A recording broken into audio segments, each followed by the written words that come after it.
Welcome back to the internet. I hope you're having a boring day. I hope nothing bad happens. I hope it's just a plain old day where nothing happens. Because that's how most of my days are.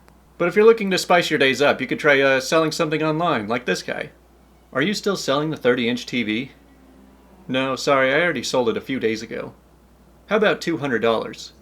I already sold it, sorry. $250? I literally do not have it. Then don't waste my time.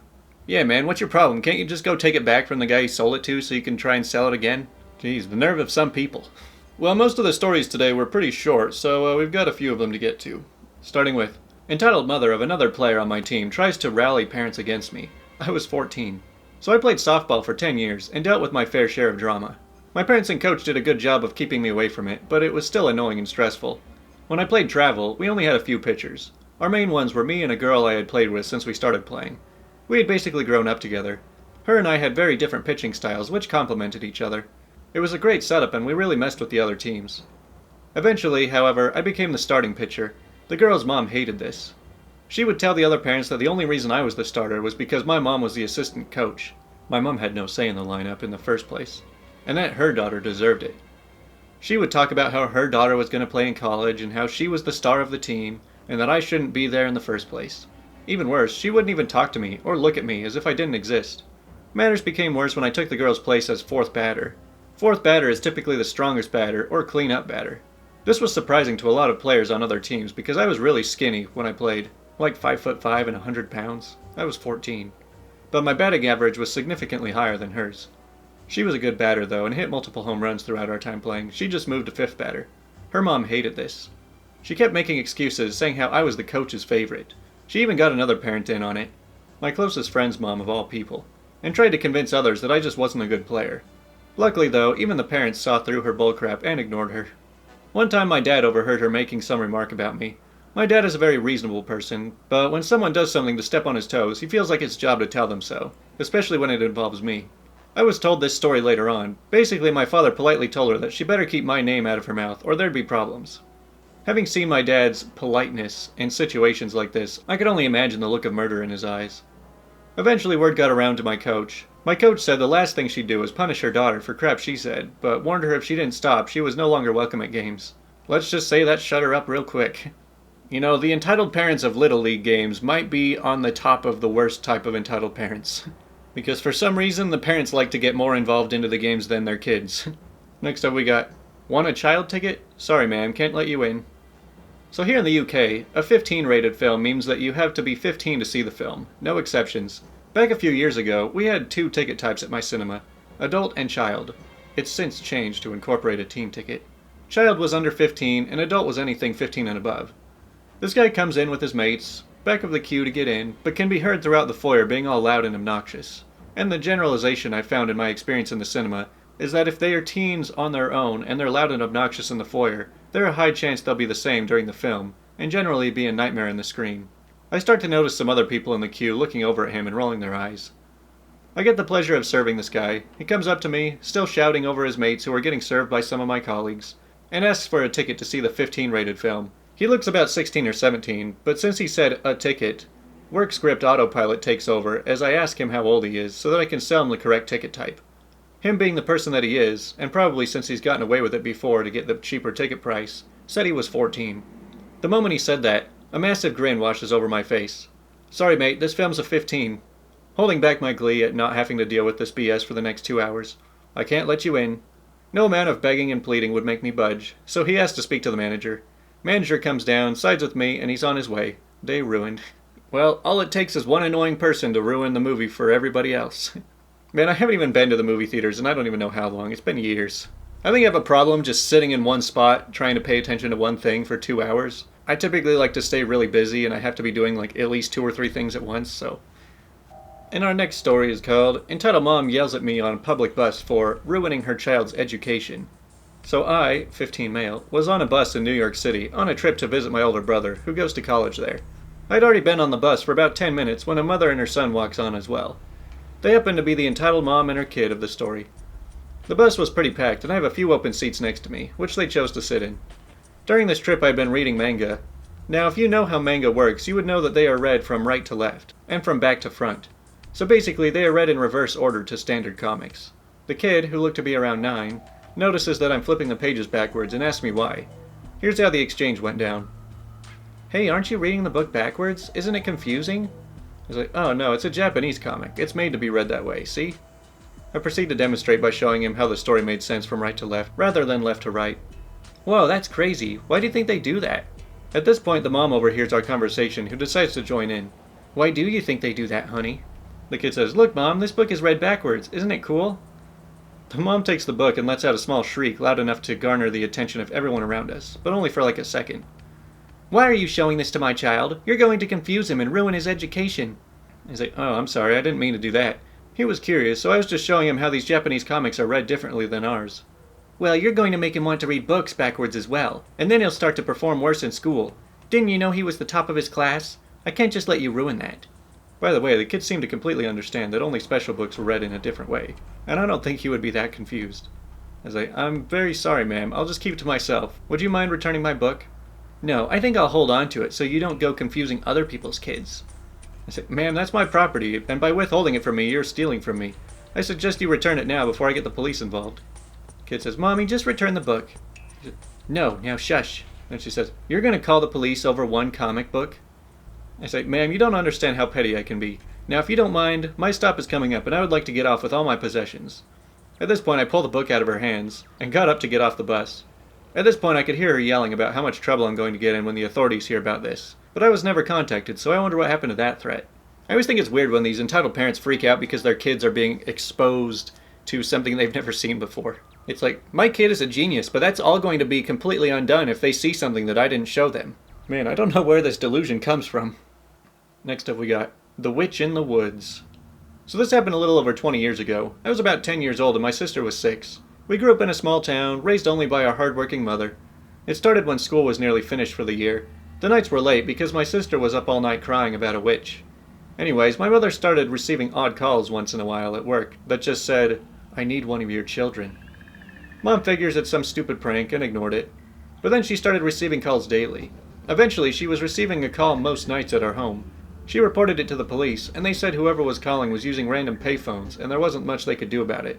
So she had both her work and home numbers changed. One night, around 10 or so, there was a frantic knock on our door. Mom looked through the open window and saw a lady with long hair in her 60s. Not knowing her, Mom went near the locked door and asked what she wanted.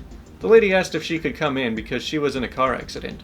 Mom said she would call the police for her and told her to wait outside. There was a pause. The lady said no, don't call the cops. Mom thought this was strange and started walking to the phone. Immediately again, a banging on the door. Mom ran to the phone and looked out the window to see the lady staring at her. She coldly said, "Dorothy Margaret, I want one of your children." She kept repeating it until Mom noticed flashing lights of police approaching, and she left. The police searched everywhere, kept a car at our house each night for a week, nothing. A few weeks later, summer finally started and my sister wasn't having the nightmares anymore about the witch. We were at one of our baseball games and Mother was talking to a teacher at my sister's school and telling her what happened. The teacher said, "Sounds like your stepmother." Mom looked back confused and said she didn't have a stepmother. The teacher's face turned white. A while ago, a lady in her 60s would come and watch children play at lunch. She said she was my mother's stepmom and liked to watch my sister at lunch. She reported again to the police and they checked camera footage, and sure enough, on the faraway park bench there was an old lady, most lunchtimes.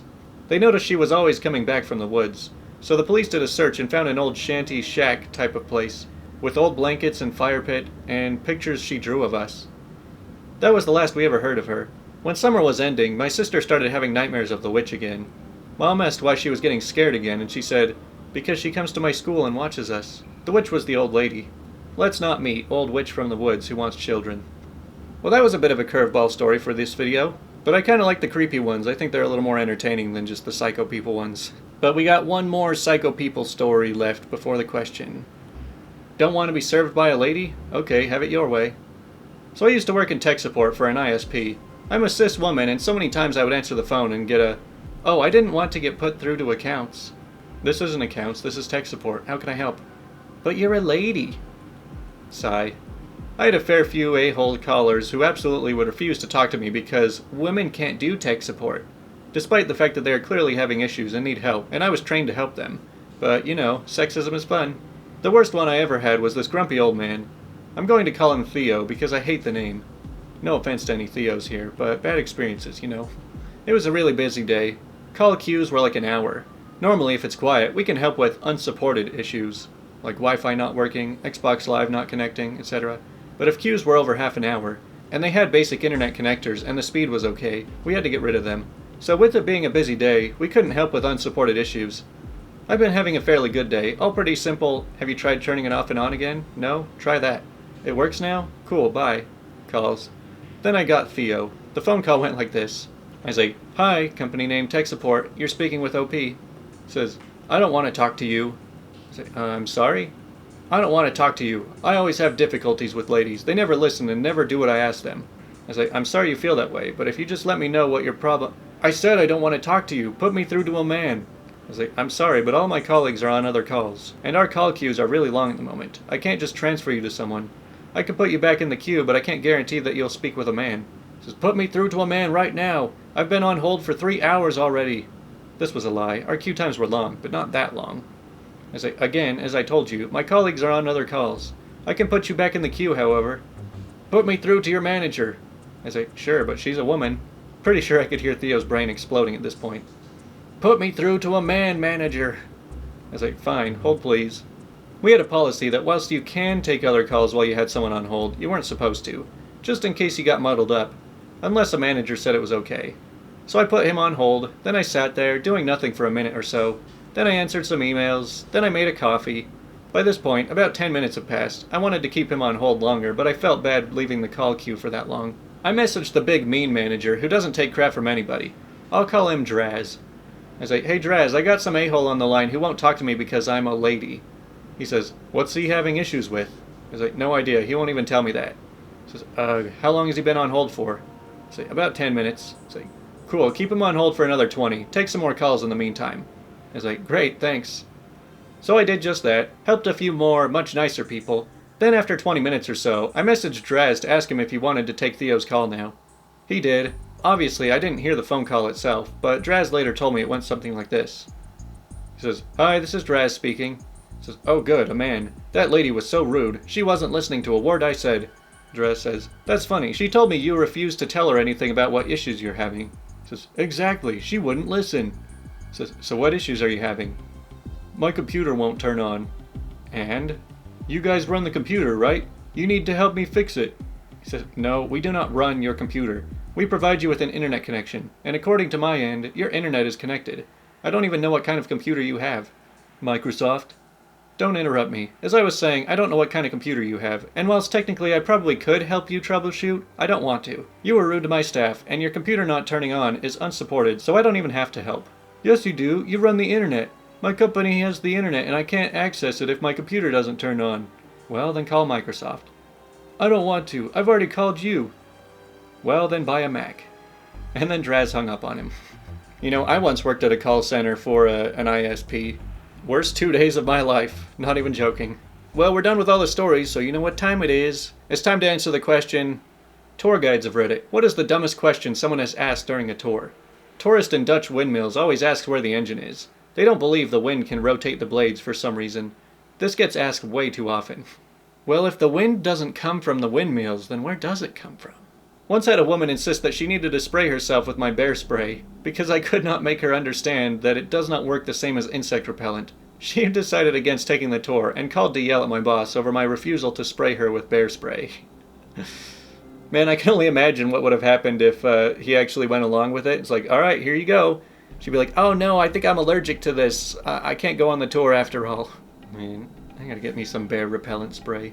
My girlfriend worked at the Sherlock Holmes Museum in London, and apparently a surprising number of fully grown adults are under the impression that Sherlock Holmes is an actual living person who really lives there. The worst part was that they weren't allowed to disabuse the guests of their misconception, so when the guests would ask, "Where's Sherlock Holmes?" she'd have to say something like, "Oh, he's just out on a case at the moment." Seriously weird, to be honest. I mean, I don't think I have to tell you guys this, but if you're going on a tour to something that's considered like some famous person's house or some character's house, that person probably is not living there. Like, imagine if you were just like a celebrity and there was like a tour that just came through your house and you're just like working from home and you're just like, ugh, another tour group, what the heck. But that's like what a lot of these tourists expect to see. A guy at Gettysburg saw the cannons pointing straight up as part of the gate entrance. asked if they were anti-aircraft guns. Well, I mean, they had to have something to shoot down those 1863 fighter jets. I used to give tours of a historic wooden grain elevator and farm buildings from the early 1900s. I had a guest ask, "Isn't it amazing how much healthier everyone was back then, before we had all these chemicals?" At the time, we were standing next to a machine that was used to coat grain with formaldehyde to make it last longer. I wish we could go back to the good old days where we died of polio at the age of 30. I'm quite fond of all the people who sincerely believe that Disney World actually has a giant retractable dome that they can put up whenever it rains. Like seriously, the place is the size of a small city. Building a dome that size would be legit one of the wonders of the modern world. And they think Mickey just happens to have one lying around just so nobody gets their hair damp. People also think that Cinderella's castle gets disassembled anytime there's a major storm. Because reasons, I guess. Yeah, I think that if Disney World was worried about rain, they probably wouldn't have built in Florida. I'm pretty sure that if they moved the park to another part of the country, it would be cheaper than trying to build a massive dome that covered the whole thing. I work at the Boston Tea Party Ship's End Museum, giving tours, playing Sam Adams and John Hancock, etc. Immediately following the tour, which wraps up with a movie about the Battle of Lexington and Concord, a guest turned to me and asked, "So who won?" "Great question. So the regulars stuffed more casualties, but were ultimately successful in finding the... No, I mean the war. America." She was from the Midwest. It's like, nah, we lost the war, but afterwards we all just kind of said, hey, it was just a joke. Can we just let the whole thing slide and just go about our day? So while guiding a zipline tour in Hawaii, so is this island surrounded by water on 3 sides or 4? Well, I mean, depending on your definition of a side, it could have like 30 sides to it. Well, that's the end of that. I hope you have a boring day. So thanks for watching.